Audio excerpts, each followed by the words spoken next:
Gibson of the International Secret Police. Feeling zero. Feeling zero.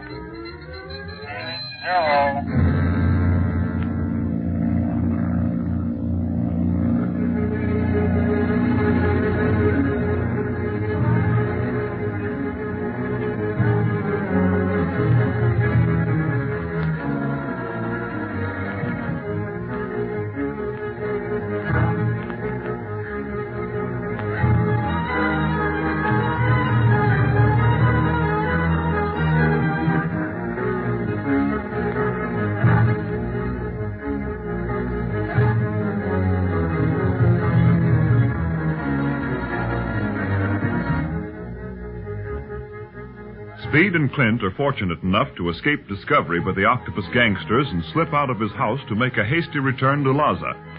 Meanwhile, the octopus uses the thought recording machine on Barney and, after developing the film which was to have shown his thoughts, finds it to be completely blank. Barney Dunlap, in spite of his knowledge that his life is forfeit, laughs at the disappointment of the criminal. So you thought you'd read my mind while I was asleep, but I fooled you. When I sleep, I really sleep. I don't even think. I cannot understand it. This device is supposedly infallible. Master, could it be that Dunlap's mind is so blank at all times that it would never register anything? Yeah. Hey, where do you get that stuff, Quan Wu? Let me up off this table and I'll make you eat them words. My mind a blank. Quan Wu. Yes, Master. Step over here a moment, will you? Of course. Hey, where you two going? Am I going to stay tied to this here table for the rest of my life? Do not worry, Dunlap. That will not be long. Thanks, pal. What is it you wish, Master? I believe I have found a solution to the problem of disposing of Dunlap. Hey, don't you know it ain't polite to whisper in front of other people? Quiet, oh miserable one. Oh, calling me names, huh? I'll get even with you for that. Just wait and see. Pay no attention to Dunlap Wu. What I have to say is more important. I see now that I should not destroy this man. You will free him? He will then reveal what he knows. Destroy the careful plans you have laid. Everyone will know that Paul Mounier and the octopus are one. No. I have another plan, Quan Wu.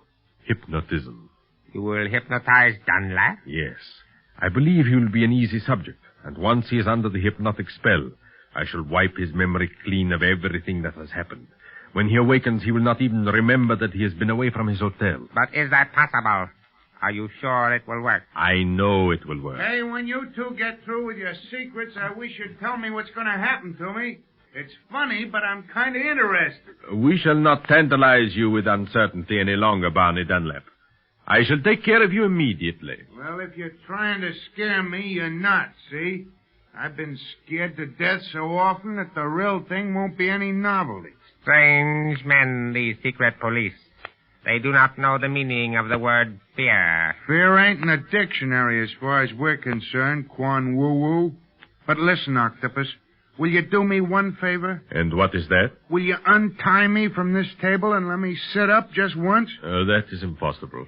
Thanks again. For nothing. Well, if you're going to get rid of me, step on it. I don't crave your company any longer than necessary. Very well, Barney Dunlap. And now, look into my eyes.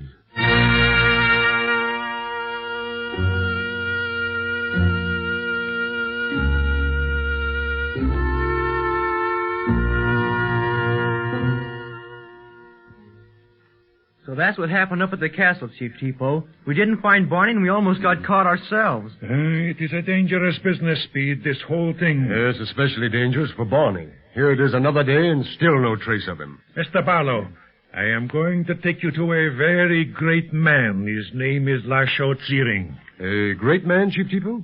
You mean he's a priest or a government official? No, he is neither a lama nor an official, Mr. Barlow. Yet he has more power and is better loved by his people than almost anyone in Tibet. Gee, then he ought to be able to help us a lot. He will help you, Speed, if he likes you. As you may know, Tibet has long been called by foreigners the Forbidden Land. Outsiders are not welcome here because, for the most part, they come for personal profit instead of goodwill. Clint, maybe that's why that oil company that Marcia's brother was with failed. Maybe they couldn't get to first base here. Huh? First base?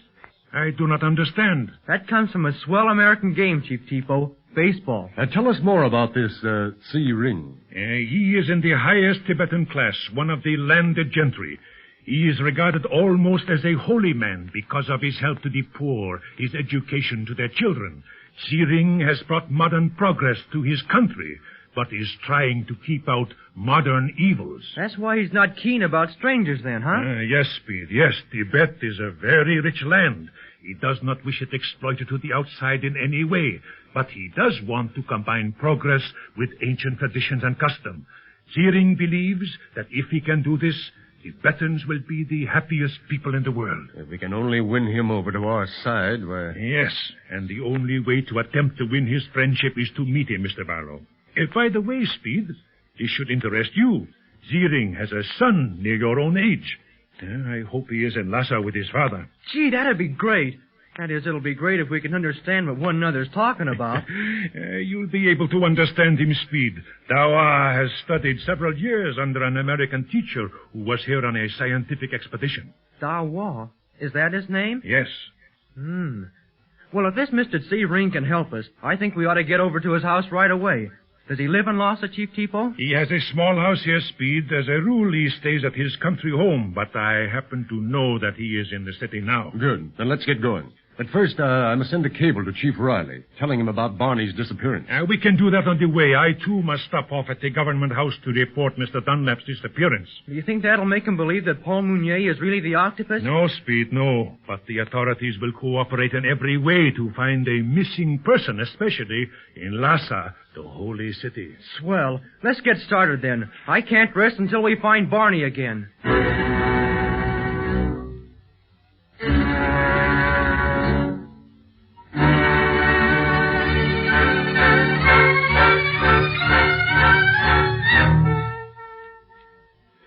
Well, Speed, the cable's off to Chief Riley. You didn't send it in code this time? No, there's no reason to keep Barney's disappearance secret. In fact, the more publicity it's given, the more apt we are to find him again. Yes, you're right. Are we going to meet Chief Tipo here in the cable office? No, in front of the government house. But we have some time to kill while he makes out his report. Well, what do you want to do? Stay here for a while or explore the streets of Lhasa? Oh, gee, let's explore, Clint. I haven't had a good look at the place yet. You'll never have a better chance, for I've a hunch that we won't have much spare time after we meet Mr. C. Ring. Well, come on. Out this way.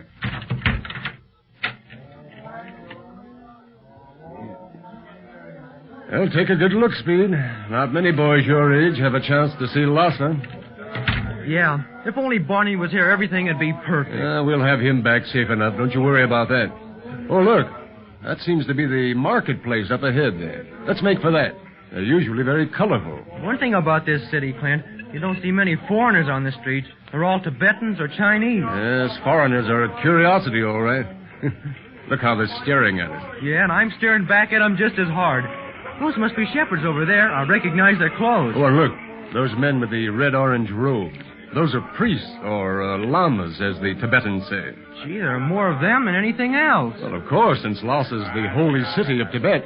Oh, well, here we are at the marketplace. And it's certainly different from anything I've ever seen before. And look at this stand, Clint. Here in the center are cartridges, and look at the bridles. Yeah, and stirrups on the other. The Tibetans are evidently great horsemen. Leonard says would purchase nice bridle? No, thanks. Gee, Clint, if we do stay in Lhasa long enough, I'd sure like to get a horse, though. You think I could? Well, I see I never should have brought you to the marketplace, Speed. It gives you ideas. Now, what would you do with a horse when we're ready to leave?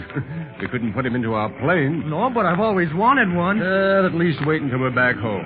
Oh, you might buy a bridle and stirrups, but leave the horse until later, huh? Okay. What's this over here on this stand? Looks like food, Speed. Food? Nothing like I ever saw before. Oh, yes, there's a fish. It is a strange-looking assortment. We'll have to take Chief Tipo along with us if we want to know what the various things are, I guess. Gee, look at these swell bows and arrows, Clint. All sizes. Yes, the Tibetans delight in archery.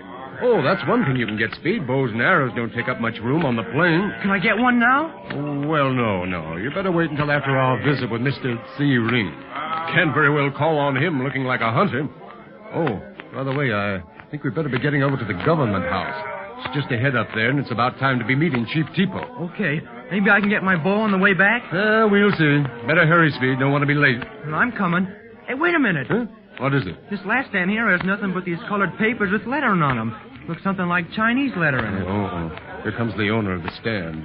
He's a llama. Does the young master desire to purchase a prayer? A prayer? You mean prayers are on these little papers? Yes. And if you do not find a suitable prayer, I shall inscribe one for you. Whoa, what do you do with them after you get them? My people keep them on the walls of their homes so that the great spirits will see their petitions and perhaps grant them their prayer. Gee, Clint, I'd like to have one made out for Barney's return. It'll take more than a Buddhist prayer paper to bring Barney back, Speed. But can I try it anyhow? It won't take long. I don't... Oh, there's Chief Tipo looking for us now. Oh, Tipo!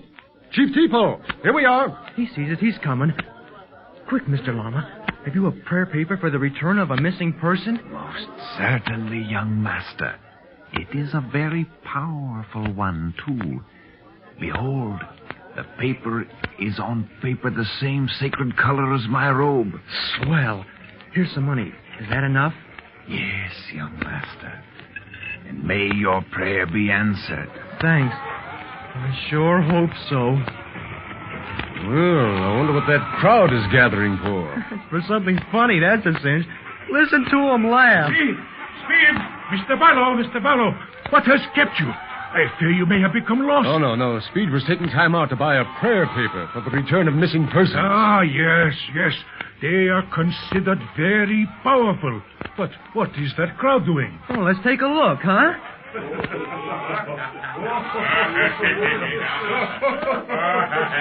Oh, let us through! Sure must be awful funny, whatever it is. And I don't see anything funny about it at all. Barney!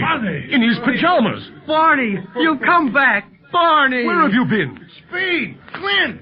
Thank heaven you're here. Hey, tell me, am I crazy or am I just dreaming? It must be a dream. I can't be standing out here in the street in my pajamas in broad daylight. It must be a dream. I hope.